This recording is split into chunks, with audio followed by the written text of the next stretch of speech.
Luke is a peculiar work to even exist. In the church, Luke was known as a Gentile convert, a physician, and a traveling companion of the Apostle Paul. Paul obtained information on Jesus from Peter and James, but he didn't follow Jesus during his earthly ministry. And with only this fact to go on, it would make Luke 3 steps removed from Jesus. Why would we gospel in the biblical canon, written by someone so far removed from Christ? But the truth is more interesting than we realize.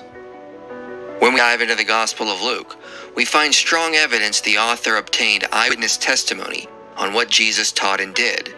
And we find indications that the Gospel does go back to Luke the physician. Thus Luke is in fact based on eyewitness accounts.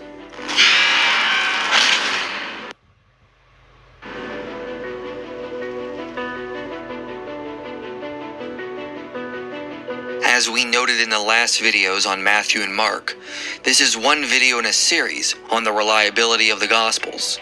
Many objections that could be raised against the arguments we present here were addressed in earlier videos. So we have good evidence the Gospels are reliable accounts that go back to the historical Jesus. But what evidence is there to argue that Luke did write the Gospel attributed to him? First, the unanimous attestation of the early church is that Luke wrote the Gospel attributed to him, as well as the book of Acts. No one has ever ascribed the Gospel or Acts to another author. Clement of Alexandria said Luke was the author of his Gospel. Irenaeus, Tertullian, and Origen agreed. The Muratorian fragment, which dates to around 150 AD, says, "The third Gospel book, that according to Luke, this physician Luke after Christ's ascension, since Paul had taken him with him as an expert in the way of the teaching, composed it in his own name according to his thinking. Yet neither did he himself see the Lord in the flesh, and therefore, as he was able to ascertain it, so he begins to tell the story from the birth of John." The anti-Marcionite prologue says, "Indeed, Luke was an Antiochian Syrian, a doctor by profession, a disciple of the apostles. Later, however, he followed Paul until his martyrdom, serving the Lord blamelessly. He never had a wife, he never fathered children, and died at the age of 84, full of the Holy Spirit in Boeotia. Therefore, although Gospels had already been written, indeed by Matthew in Judea, but by Mark in Italy, moved by the Holy Spirit, he wrote down this Gospel in the parts of Achaia, and indeed afterward the same Luke wrote the Acts of the Apostles." So we see early texts confirming the tradition that the Gospel author was Luke, a traveling companion of Paul. And when we look at 3 letters attributed to Paul, we see he mentions someone named Luke was with him. In Colossians, it even says Luke is a physician. So the external evidence puts a physician named Luke in the company of Paul, and also confirms that Luke is the author of the Gospel attributed to him. And given how far Luke was removed from Jesus, it is unlikely the church made this tradition up. Leon Morris said, "Luke was not, as far as we know, a person of such prominence in the early church, as to have 2 such considerable volumes as these fathered onto him without reason. If people were guessing, would they not be much more likely to come up with an apostle?" Given this, Lucan authorship is more likely to be an authentic tradition. However, as noted at the beginning, how can we come to believe he spent considerable time in Judea and interviewed the eyewitnesses? First, the Gospel opens with an interesting preface. It says he's writing to someone named Theophilus. Given that Theophilus, the dedicatee, is named, he would have known who was writing to him. It's extremely unlikely Theophilus received an anonymous biography. Simon Gathercole notes the author's name would probably have been included outside of the main body, like in a title. The dedication to Theophilus in Luke's Gospel means that the name of the author could hardly have been omitted from the title. And Luke's prologue demands a title with Luke's name, or else the first person references in Luke 1:1-4 would be left hanging.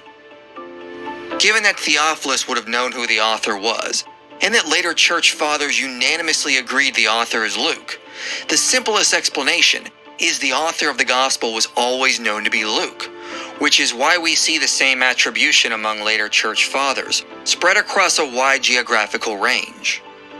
This is a more parsimonious explanation than the idea that Theophilus knew who the author was, but that knowledge was lost. Then someone in the 2nd century attributed it to Luke, and had power to convince the rest of the church that this man, who never met Jesus, was the author. If the tradition of Lucan authorship was made up at a later point, we should see a diverse debate about who the author was.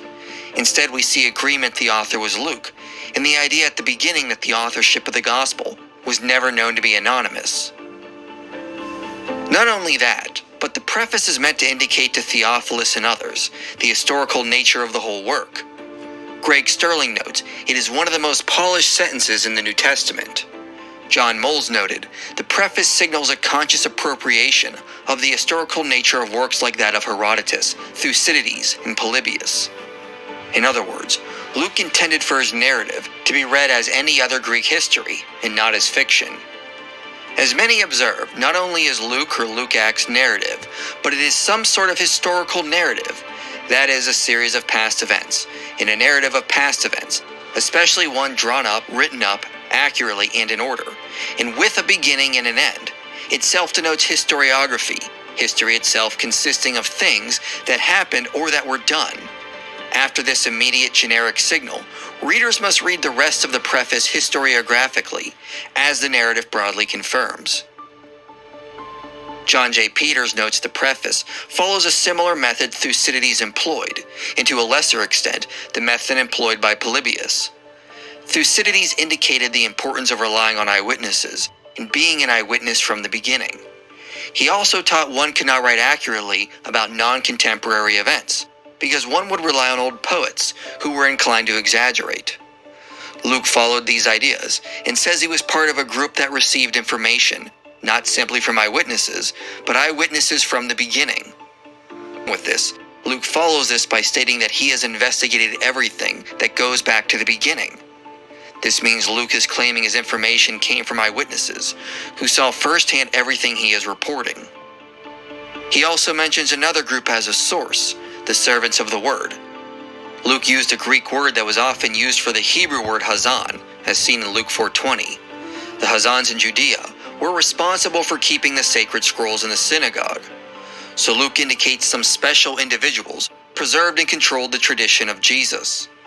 The use of the single definite article makes it likely that these were carefully selected eyewitnesses who were trusted with keeping the oral tradition in check.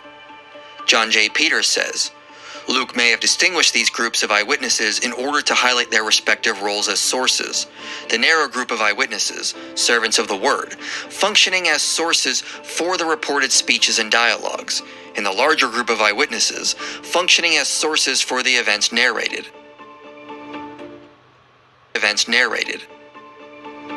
Additionally, Claire Rothschild analyzed the claims ancient historians made in their prefaces and found 6 claims were commonly made. These were the claim to truth, the claim to accuracy, the claim to research, or have a narrative from the beginning, the claim to avoid style, the claim to order, and the claim to rely on autopsy or eyewitnesses. Rothschild notes the terminology is flexible, and not every claim was always utilized.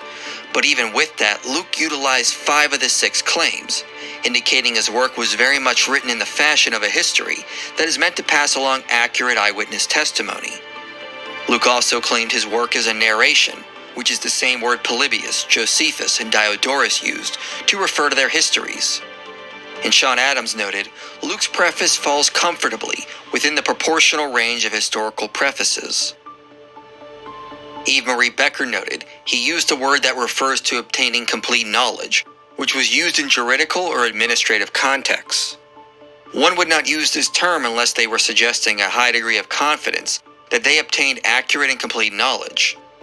When this term was observed in the writings of Josephus, Steve Mason remarked, it is difficult to believe that he employed the akribia theme historiographically with little thought of its implications. Thus, Luke employed lexical and semantic features that one would expect if he necessarily relied on eyewitness testimony. It is unlikely Luke would go through the trouble of carefully mimicking Greco-Roman historiographical work and use such powerful language if he was merely writing a fictional account, or did not honestly believe he was passing on accurate eyewitness testimony. As Loveday Alexander remarked, it is simplest to conclude, short of positive indications to the contrary, that Luke meant what he said. With this in mind, it is unfounded to assume Luke's gospel was intended to be fictional. Some skeptics have argued that if Luke did rely on eyewitnesses, it is odd he only mentions this in his preface and not throughout his gospel. But Peter's notes Thucydides also appear to only mention his sources and methods in his preface. John Martin suggested this was likely done to achieve a smooth narrative flow, which was probably also Luke's goal. Peter says, the critical point to highlight with Thucydides' handling of sources is that as a general rule, outside of the opening preface, he does not interrupt the narrative in order to cite, name, or discuss his sources. Equally important to note is that subsequent writers largely followed his convention of concealing the sources within their narrative. Luke Pitcher says one of the biggest problems we face is the fact that ancient historians concealed their sources within their narrative. So Luke was following the same pattern employed by other historians of his time. As Richard Bauckham said, the Gospels share broadly in the attitude to eyewitness testimony that was common among historians in the Greco-Roman period. Some argue that Luke implied the written accounts that came before his were in error or inadequate. Since Mark was written before Luke, this could mean Luke was asserting he rejected the reliability of Mark.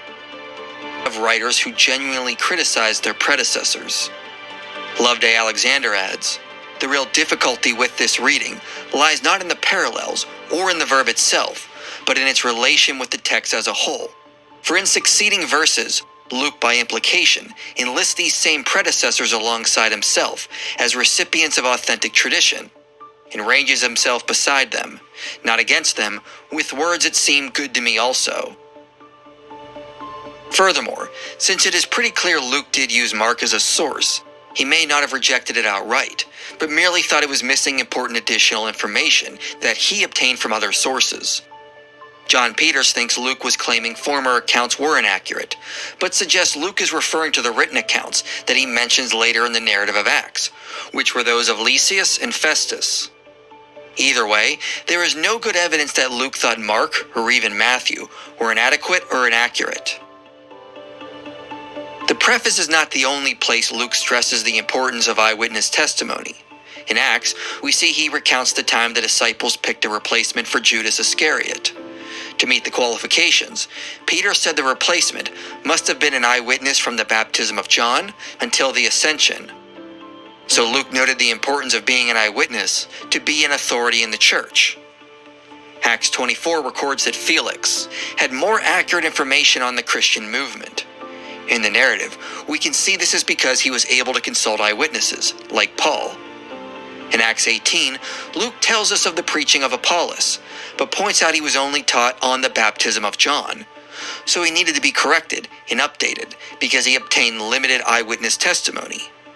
The implication is Apollos was not an adequate deliverer of the word because of his lack of eyewitness testimony.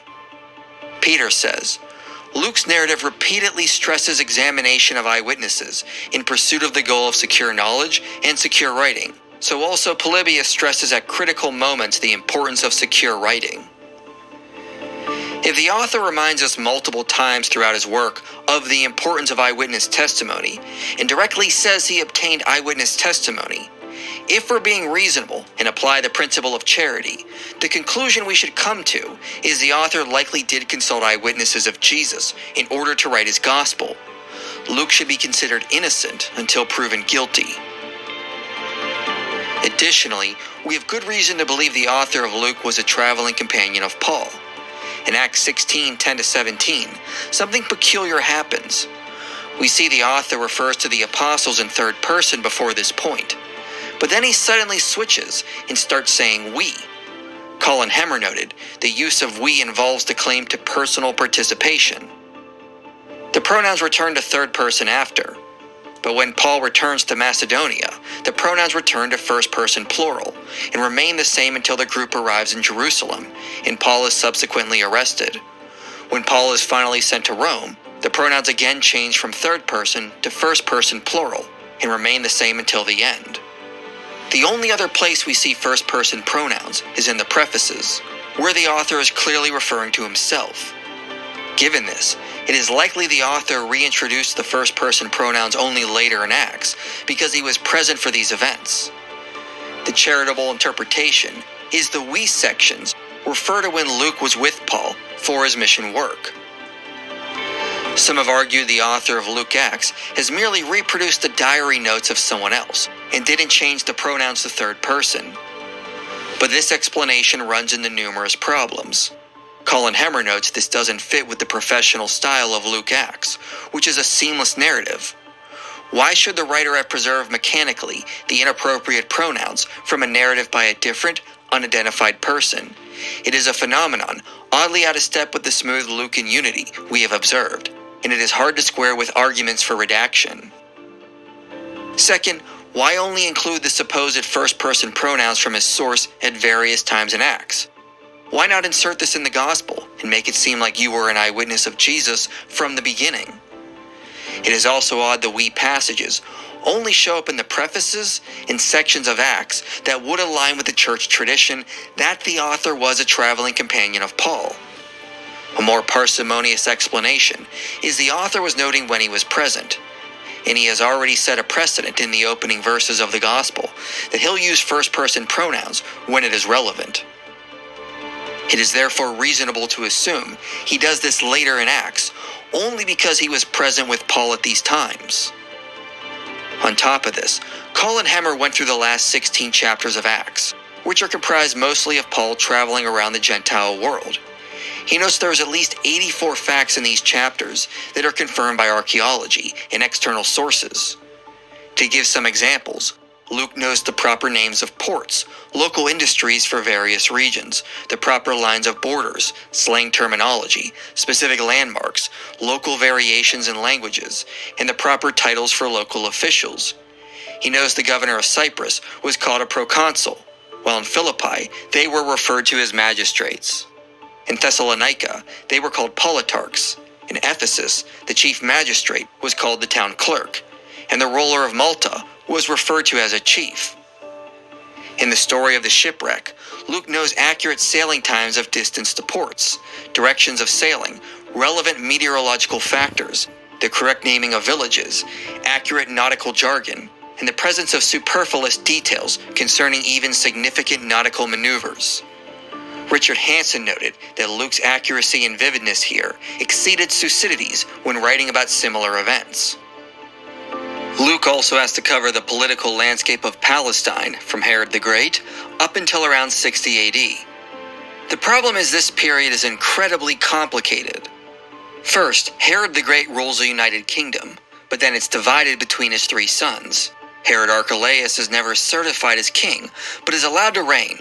Then Archelaus makes a mess of Judea and is deposed. Judea is reduced to a Roman province run by prefects, but the religious leaders are still allowed some role in military power. This lasted until Herod Agrippa was given kingship of the region. He reigned for a few years before dying and is replaced by procurators.